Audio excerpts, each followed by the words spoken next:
Estamos de volta e seguindo ao vivo com o nosso programa nessa manhã de quarta-feira. Olha, o Hospital Evangélico de Cachoeiro, referência em oncologia do sul do estado do Espírito Santo, traz um alerta, uma conscientização sobre o câncer bucal. Esse é uma doença, se diagnosticada no início, o câncer de boca tem cura. E é para isso que o doutor Valério Rezende está aqui com a gente para conversar sobre esse assunto que é muito importante. Doutor, tudo bem? Bom dia, prazer receber o senhor aqui no programa. Claro, bom dia, prazer é meu, né? E te agradecer já logo de cara por abrir esse espaço. Mais um ano, Parrado. Acho que esse é o nosso terceiro ano falando sobre o Maio Vermelho, sobre o câncer de boca e ressaltando uma palavra que você iniciou bem essa entrevista hoje. Se diagnosticado rápido, a chance de cura é muito grande. Como qualquer outro câncer em qualquer parte do corpo, no início a chance de cura é gigante. Sempre maior. Tudo que você descobre em relação à saúde no início, a chance de você ter acesso a um tratamento mais curativo é muito maior. Eu poderia começar perguntando o seguinte: como é que a gente pode identificar o câncer de boca? O que é o câncer de boca? Vou mudar essa pergunta. O que é o câncer de boca? Legal, Parraro. Então, assim, primeiro a gente precisa entender o que é o crescimento do câncer, né? O câncer é engraçado que a gente usa muito o caranguejo para definir ele, né? E você vê que o caranguejo ele tem um crescimento desordenado das suas patas, né? Sim. Então, assim, o câncer ele é um crescimento de células cancerígenas nos tecidos da cavidade oral, ressaltando que o lábio, na porção externa do lábio, também se classifica como cavidade oral. Então, lábios, assoalho de boca, língua, bochecha, região do céu da boca, que é o palato, região da orofaringe, região da gengiva. Então, todas essas regiões acometidas por células de crescimento desordenado classificam-se como um câncer de cavidade oral. Como é que o cidadão pode identificar isso sozinho, em casa, na hora de escovar o dente? Tem um meio de... Tem sim. A gente fala muito sobre o autoexame, né, Parrado? O autoexame é muito dito, né, para a questão de câncer de mama. Mas o autoexame na cavidade oral ele é feito diariamente. É só você, por exemplo, lembrar de um bom hábito que a gente precisa ter de higiene oral, que é a escovação dentária. Você acorda, você vai ao banheiro, você joga uma água no rosto, você se olha e você vê logo de cara, será que tem alguma assimetria no meu rosto? Será que eu tenho algum caroço na região do pescoço, na região da face, algo que não tinha ontem e apareceu hoje? Isso chamou minha atenção? Isso é o autoexame. E daí, você fazendo sempre o seu hábito de higiene, é claro que você precisa olhar como estão seus dentes, como estão seus tecidos da cavidade oral, né? Então, você faz esse autoexame, você olha o lábio, você olha a língua, você vai olhar a região da gengiva, você vai olhar a garganta, tudo isso no espelho, para você notar algo diferente. E aí, o primeiro sinal de alerta. Apareceu uma lesão que não cicatrizou por mais de 15 dias, imediatamente, pessoal, procurar o dentista, procurar o cirurgião bucomaxilo, procurar um otorrinolaringologista e fazer um exame de biópsia. Lesões que não cicatrizam por mais de 15 dias é o nosso sinal de alerta imediato. Já que o senhor começou falando aqui da questão da higiene bucal, da higiene da face, a falta de higiene contribui no surgimento da doença? Contribui. Ela não é um fator dos mais fortes, vamos dizer assim, nos números estatísticos, mas temos fatores de hábitos, né? E um hábito ruim de higiene oral, sim, pode ser um dos fatores até causadores do câncer, sabe, Parraro? Então, ela, além de contribuir para uma cavidade oral não sadia, ela pode sim ser um dos fatores de desenvolvimento. O homem tem mais essa doença do que a mulher. Tem uma explicação científica para isso? Eu acho que mais cultural. Vamos lá, os dois primeiros fatores de predisposição, os dois primeiros bandidos no câncer de cavidade oral: tabaco e álcool. Dessa forma, Parraro, a gente sabe que os homens fumam mais e os homens bebem mais. Então, para você ter ideia, hoje o câncer de cavidade oral nos homens é o 4º em incidência. Ele é o 4º maior bandido, vamos dizer assim, na região de câncer, que a gente tem nos homens. E nas mulheres é lá o 12º, 11º, aumentando também, Parrado, porque os hábitos das mulheres têm piorado bastante em relação à bebida e cigarro. E cigarro, é verdade. Então, eu acredito que mais, não fator genético, mas fatores de hábitos com o uso dessas substâncias mais pelos homens, sim, ele é predisposição maior nos homens. Esse câncer mata? Mata, como qualquer outro. E o problema do câncer de cavidade oral, Parrado, é a destruição. Imagina um câncer de língua, ele toma proporções tão grandes que o paciente às vezes fica com uma macroglossia, um aumento da língua muito grande, e ele invade outros tecidos. E às vezes a cirurgia de cabeça e pescoço para remoção desses cânceres em grande escala, ela faz uma destruição muito grande do sistema estomatognático na face. Então, sim, ele é um câncer destrutivo e ele é um câncer que ele pode, sim, vir a óbito do paciente. Como identificar se é câncer ou se não é câncer? Biópsia. Esse né? é o primeiro ponto. Assim, ninguém pode ficar... Tem algo anormal, é o exame. Não tem... Sim. Existem outras formas, né, da gente complementar o diagnóstico, né? Mas o padrão ouro para você definir se aquilo ali é uma lesão benigna, se é uma alteração de normalidade ou se é um tumor, um câncer de cavidade oral, é a biópsia. Tem cura, Valério? Tem, com certeza, tem cura. Como a gente disse, como você disse lá no começo, diagnosticado com precocidade, a chance de cura é muito grande, seja ela por uma cirurgia ou seja ela por tratamentos como quimioterapia e rádio. Então, sim, tem cura. Mas o que a gente precisa trazer para informar mesmo a população é diagnóstico precoce. A gente precisa de acesso ao diagnóstico precoce o mais rápido possível para que esse paciente chegue nas centrais de tratamento e a gente consiga ter um prognóstico de vida. E não só de vida, como eu te disse, ele é um câncer que ele acaba sendo um pouco destrutivo, mas também um prognóstico de vida com qualidade de vida, ou seja, você mantendo as funções como fala, deglutição. Imagina você, por exemplo, não comer. Então, isso é muito ruim. Então, você tendo esse câncer diagnosticado rapidamente, você, além de preservar as estruturas, você tem uma grande chance de cura. Valério, a importância, né, de se procurar um médico, a questão cultural, nossa, o cidadão só vai no médico quando ele está passando mal, e muito mal. Ele não procura médico quando ele não tem nenhum problema. Quando a gente vai para a questão do dentista, isso numa escala muito maior. É que o cidadão não procura mesmo. O cidadão só vai no dentista quando o dente cai, ou quando está doendo. Ele não vai no dentista de jeito nenhum. A importância disso para a questão do câncer, dele estar indo ao dentista de maneira periódica. São duas coisas, né, Parrado, que a gente precisa ressaltar nesse momento, principalmente falando de câncer de cavidade oral. A primeira delas é o seguinte: o câncer de cavidade oral está relacionado como primeiro e segundo fatores estatísticos o tabaco e o álcool. Os dois juntos é uma bomba relógio. E aí, quando a gente fala de álcool, eu estou falando de um alcoólatra. E uma das primeiras coisas que acontece com o nosso paciente alcoólatra é perder, vamos dizer assim, a sua vaidade, o seu autocuidado. Você vê que ele não escova o dente, ele não toma banho, ele não faz a barba, ele dorme de qualquer jeito, às vezes nem dorme, entendeu? E isso é uma das primeiras coisas ruins, né, que você tem hábitos relacionados a esse vício. E o cigarro também. O cigarro ele faz com que os tecidos da cavidade oral fiquem extremamente irritados, inflamados. A gente fica com pacientes com manchamentos de dente e tudo mais. Aí, você já entendendo que esse câncer procura esses pacientes, você já tem uma dificuldade de mostrar para eles que tem algo novo na cavidade oral, que tem algo novo na face, e acender o sinal de alerta de procurar um médico. Então, a gente tem essa perda cultural, social, isso é muito importante falar, desse paciente. Esse paciente ele acaba não chegando a tempo para a gente.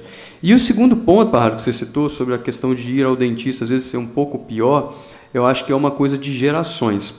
Por exemplo, nós somos de gerações diferentes. Eu acredito que você deve ter sido muito ameaçado pelos seus pais. Se não escovar o dente, eu vou te levar no dentista. Isso. Então, isso criou um trauma importante na sociedade. Acaba sendo que você ir a um profissional de saúde, que a maioria das vezes é para medidas preventivas, se tornou algo punitivo. Então, esse algo punitivo afasta as pessoas do cuidado essencial a vida, entendeu? Então, assim, aquela história que a saúde começa pela boca é verdade, mas também muitos sinais importantes de problemas de saúde começam pela boca. O senhor falou aqui do álcool, do tabaco, mas o sol também é um veneno para quem tem exposição assim ao sol. É um danado, né? Também. A gente tem os primeiros fatores: álcool, tabaco, álcool, HPV, aí o sol entra em quarto. O sol, Parrara, é importante dizer que as pessoas falam assim: nossa, mas como que o sol vai pegar dentro da boca? Lembra que eu falei? A cavidade oral é composta por lábios, e os lábios ficam expostos à exposição dos raios ultravioletas. Então, assim, o excesso de exposição, sem nenhum tipo de cuidado nessa região, faz com que os pacientes desenvolvam câncer de lábio, que é um dos cânceres de cavidade oral.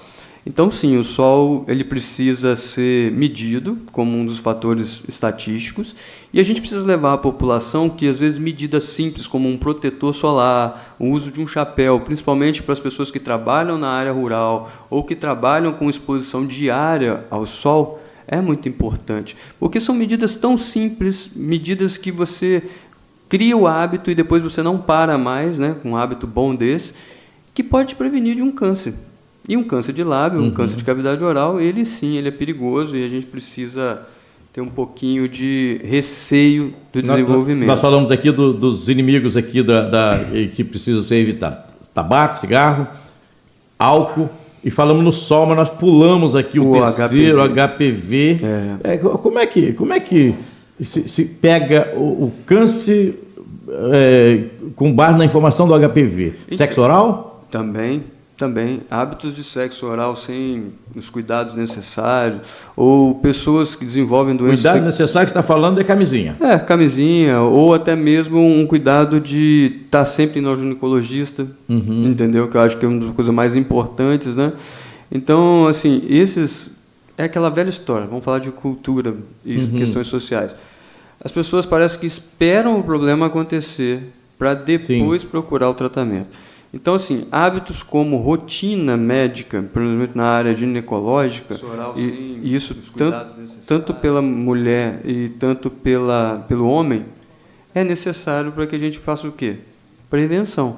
Porque o HPV ele é visível, são verrugas, né? Então, se você consegue diagnosticar aquilo ali na questão dos órgãos genitais, você consegue se prevenir de fazer um sexo oral mais seguro. Esse é o câncer que é transmitido de um para outro? Não, então, não é o câncer transmitido. O papiloma vírus humano, ele é transmitido. O vírus é transmitido. Exatamente. E ele pode desenvolver... Entendi. Ele pode ser um dos fatores de predisposição ao desenvolvimento de câncer de cavidade oral, assim como outros cânceres, como colo de útero e por aí vai. Mas não é transmitido o câncer, é transmitido o papiloma vírus humano, o HPV, e aí o HPV é um dos fatores de predisposição para desenvolvimento de câncer de cavidade oral. E esse vírus, hoje, você tem inclusive vacina para... Então, eu acho que essa questão da vacina foi crucial, principalmente para gerações mais novas, né, que ainda não tiveram exposição ao HPV, porque... Tem muitos pais que não permitem que o filho, a filha ainda é vacinado na escola por uma questão cultural, questão religiosa, que é uma pena, né? Rapaz, essa falta de consenso que a gente encontra no nosso país é uma coisa que atrapalha tudo, né, Parra? A gente fala de coisas simples, tão importantes, por exemplo, assim, eu estou com 39 anos, vacina para mim era algo rotineiro. Campanha de vacina na escola, a gente fazia filinha lá e não tinha essa coisa de, eu não vou deixar vacinar, que vacina faz mal, não sei o que. Gente, é assim, consenso de saúde, ele precisa ser baseado em fatos, estatísticas, números, revisão de literatura. Está provado que isso é uma das coisas que erradica, por exemplo, como nós erradicamos algumas doenças aqui no Brasil, com a vacinação. Por que não? A gente está protegendo as gerações futuras de uma exposição de um vírus que eu estou falando aqui que pode causar câncer. E não só câncer de cavidade oral, não. Câncer por todo o nosso sistema, por todo o corpo. Então, assim, eu acho que... Nós estamos falando de causar uma doença que mata. Exato, Parra, uma doença que talvez você não tenha segunda chance. Então, assim, se você trabalha com fatores de prevenção, por que não? Entendeu? Se fala tanto da cura do câncer, então por que não se prevenir do câncer? A gente fala de cura, mas a cura significa que eu posso exagerar no álcool, exagerar no tabaco, porque tem a cura do câncer? Espera aí, cara. Hábitos saudáveis de vida e coesão na hora da gente escolher as medidas preventivas e o que a gente deve ser feito em relação à saúde.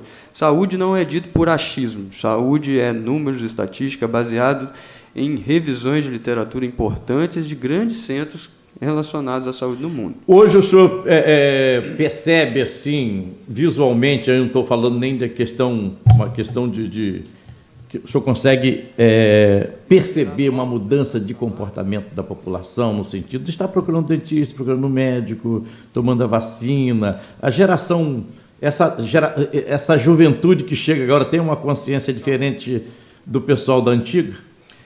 Claro, sim. Eu acho que isso vem um pouco da questão de formação de profissionais, né? E até na divulgação da informação. Hoje você tem acesso instantâneo à informação, então você consegue identificar algo diferente no seu corpo, né? Como eu disse, às vezes uma lesão que não cicatriza por mais de 15 dias, e entender isso, às vezes procurando na internet, que a internet já te assusta, já fala assim, é um câncer, isso, e às vezes nem é. Mas pelo menos acende um sinal de alerta para você correr no dentista, correr no médico e procurar um tratamento. Mas assim, culturalmente falando, os cursos de medicina, os cursos de fisioterapia, de odontologia, todos eles têm falado muito de medicina preventiva. Então isso é muito importante. Isso acaba levando o que para a população? O que a gente mais precisa? Informação. Então, culturalmente falando, a geração que está chegando agora, ela está chegando com mais acesso à informação e com mais acessibilidade também a tratamentos preventivos, né? Igual a gente estava falando antes, só para elucidar. Muitas gerações só iam ao dentista por dor de dente. Hoje você vai para fazer um clareamento, para cuidar de uma questão estética. E aí isso também abre uma janela de você estar sempre indo ao dentista para ver se aquele profissional que te acompanha vai encontrar uma normalidade que não tinha 3 meses atrás, ou que não tinha 6 meses atrás. Então você fica com uma relação mais íntima com um profissional de saúde e isso sim é uma medida preventiva. Nós estamos falando aqui de buscar tratamento, de buscar uma consulta, de buscar ir ao dentista. Na área pública hoje tem condição para atender essa população, que é a grande maioria, que não tem plano de saúde, que não tem dinheiro para pagar uma consulta, que não tem dinheiro para pagar uma ida ao dentista. A área pública atende essa população, Valério? Claro, com certeza. Assim, a gente tem muitos desafios com a saúde pública, com a atenção básica de saúde aqui ainda no Brasil. Alguns desafios são por estruturas, né, de serviços de saúde que às vezes se perdem no seu propósito, mas se você olhar nas estruturas hoje desenhadas, né, do Ministério da Saúde, você tem linhas de acesso na atenção primária. Então, essa linha de acesso à atenção primária, ela faz 2 coisas muito importantes com qualidade. Primeiro, é estar perto do paciente. Estar perto do paciente mais carente, estar perto do paciente mais vulnerável no quesito educacional. Ela, estando na sociedade, ela consegue identificar. Bom, isso é teoria, né? Teoria a gente teria que falar com que tudo desse certo. Sim. Mas a gente sabe que muitas coisas, grandes desafios no Brasil, que vêm de questões culturais, sociais, né, e até mesmo econômicas, acabam dificultando essas ferramentas que poderiam estar trazendo um resultado ainda melhor para a população. Mas assim, a gente falando de saúde e atenção primária, sim, os profissionais estão lá, os dentistas, enfermeiros, médicos estão lá, e eles têm Nós estamos falando daquele dentista lá no postinho, sim, lá no bairro do cidadão. Lá no bairro do cidadão, tem sim. Inclusive no distrito, no bairro, está tudo espalhado em todas as cidades do Brasil, de forma a atender. Mas o importante também não é só atender, é que a atenção primária ela precisa levar informação ao seu usuário. Ela precisa mostrar, oi usuário, estamos aqui. Entendeu? Oi, usuários, estamos no mês de maio vermelho, estamos fazendo uma campanha de câncer de boca. Talvez esse seja o grande problema que o país atravessa, né? Porque o que a gente percebe é que esses serviços são oferecidos. Sim. O profissional está lá, o serviço está lá, mas a informação não chega no cidadão para ele entender que ele tem esse direito e o cidadão está lá com equipamento esperando ele. Talvez a informação seja o nosso grande problema.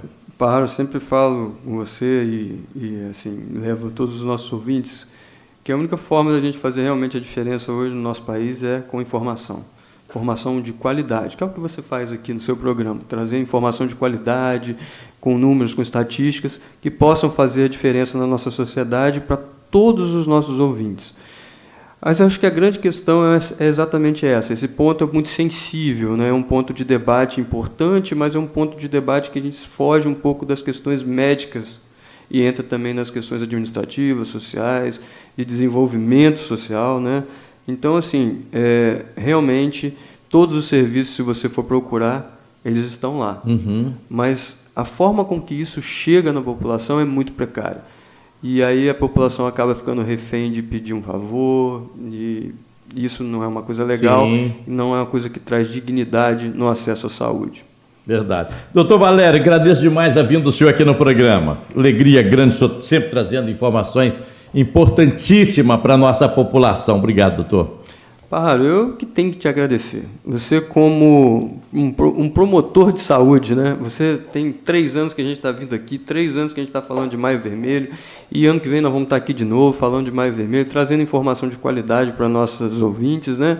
Isso é o que a gente estava falando, levar informação para quem mais precisa. Então, Pássaro, eu que te agradeço, muito obrigado pelo convite mais uma vez, agradeço ao Hospital Evangélico de Cachoeiro, agradeço a todos os ouvintes que estão aí participando dessa conversa com a gente. Muito obrigado e um excelente dia a todos. Omar, fechando o programa aqui, para você um grande beijo, fica com Deus, até amanhã, se Deus quiser, às 8 da manhã. Tchau, gente, tchau, Brasil.